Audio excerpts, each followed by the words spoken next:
Hello, my fellow property manager friends. Mark Cunningham at Grace Property Management. And I want to talk to you for a few minutes today about what to do when you don't know what to do. I get emails every single week from property managers who have these one-off odd questions. Hey, I have a dilemma. My owner is demanding that I don't evict this tenant even though they haven't paid their rent in 6 months. What do I do? My tenant called me and said they suspect mold. They're not sure, but their kid is sick. What do we do? And we face these things every day, don't we, as property managers? And you cannot have a process.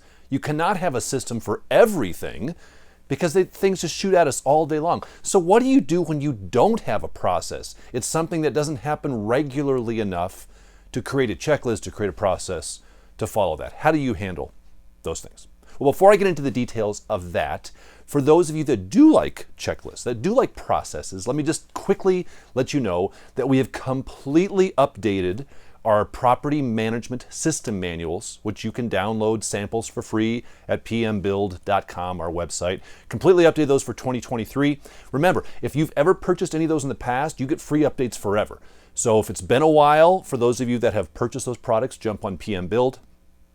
Look at the samples, log into your individual login. You can download this. This is just a sample of our property manager system manual. All 10 of our positions, we have position-specific system manuals. It says what to do, how to do it, detailed step by step. And then, of course, all the associated templates. We talk about owner relations, tenant relations, deposit returns, listing properties for rent, maintenance coordination, and then dozens of templates, non-renewal checklists, noise warning letter to tenants, demand for pets, everything you need to run a PM company. If that's of interest to you, jump on pmbuild.com, download the samples, and take a look at that. Okay, but what about things that you can't build into your checklist?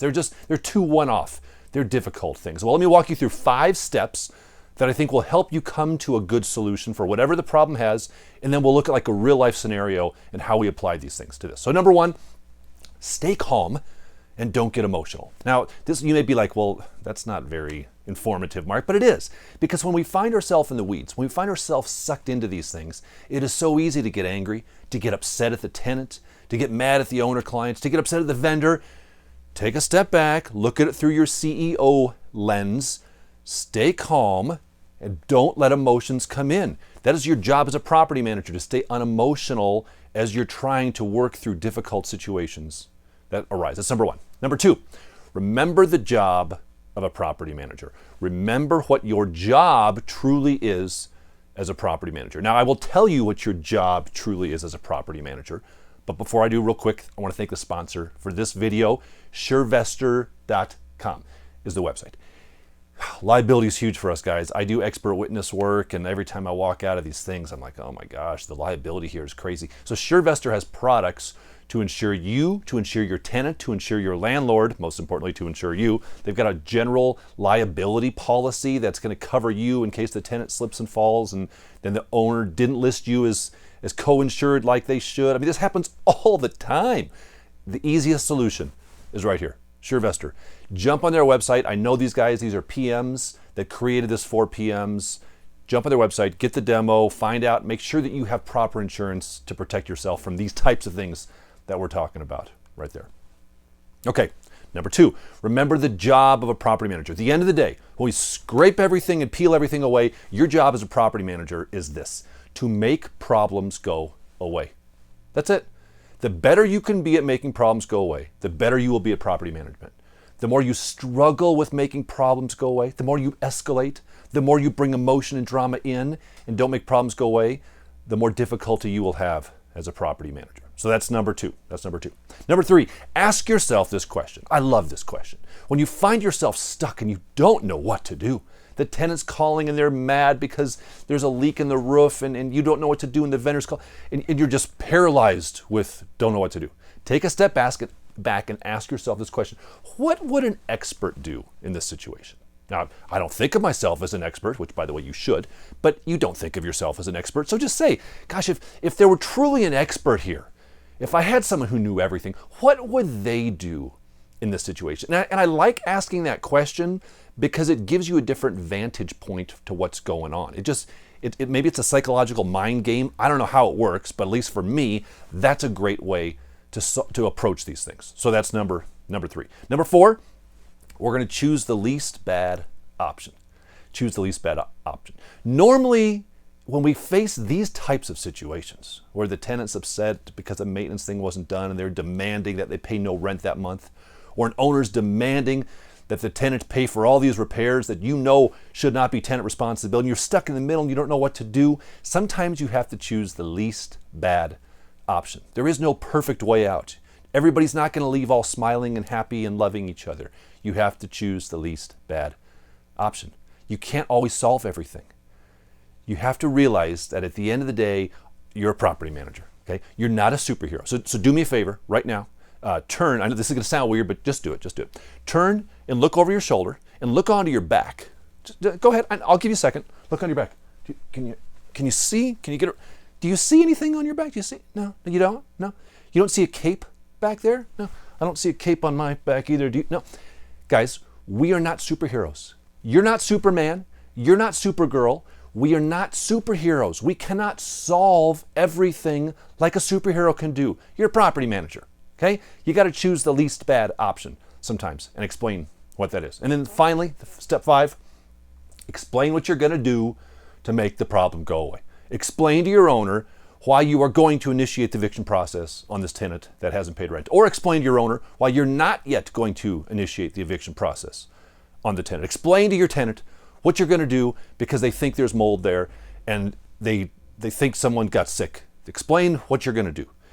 Be very, very expertise with this. You are the expert. You need to understand that, how you're going to explain this.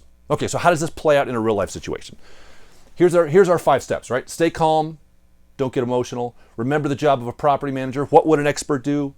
Choose the least bad option. Explain what you're going to do. So let's pretend, I'm sure this has never happened to you, but let's pretend that a tenant moves in sight unseen, because of course they're moving from California, escaping all the California crazy laws. Sorry, Californians, I just had to rub it in there a little bit. And they move into your property sight unseen. They saw the pictures and they were so excited that they got a place and their moving van pulled up, and then they called you and they are mad. They are furious because this property was nothing like you presented it to be. It's filthy. They found a dead fly on the windowsill. There was some lint and dust on top of the refrigerator. There was a mustiness smell that they walked into. They don't think these carpets have been cleaned. It was awful. Now, maybe it was awful, maybe it wasn't awful, but they're hot. They're mad. And they call you up and they say, hey, we're just moving here. This place is terrible. And you don't even know what to do. Like, do they want out? Do they want a rent credit? Do you offer them $25 cleaning? Do you send a clean? What do you do? Well, let's walk through our steps. Number 1, we're going to stay calm and we're not going to get emotional. Okay? You're not going to get sucked in. They're mad. They're hot. They're upset. You know the cleaner was just there yesterday. You know that place looks great because you walked it the day before and maybe a fly did die and land on the windowsill.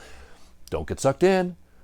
I'm sorry, Mr. Tenant, that this property isn't meeting the expectations you had for it. Let's see if we can get this figured out for you. Apologize. Get it figured out for them. Stay calm. Number 2, remember your job. Your job is to make problems go away. How do we make this problem go away? That's the goal here. We're not going to argue. We're not going to be right. This isn't about you being right and proving them wrong. That's not the goal. The goal is to make the problem go away. Number 3, what would an expert do? If I truly had an expert here, if I called, you know an expert? Anybody know an expert? If I called Marc, I'm just going to say I'm an expert for this one.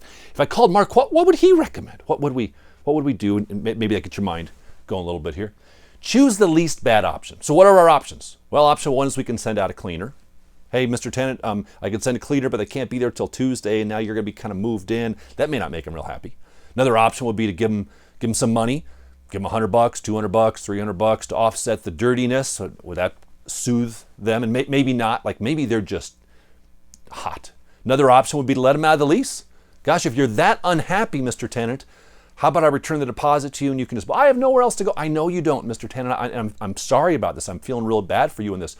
What do you think, and sometimes we ask them, what do you think, Mr. Tenant, would be a fair solution for you?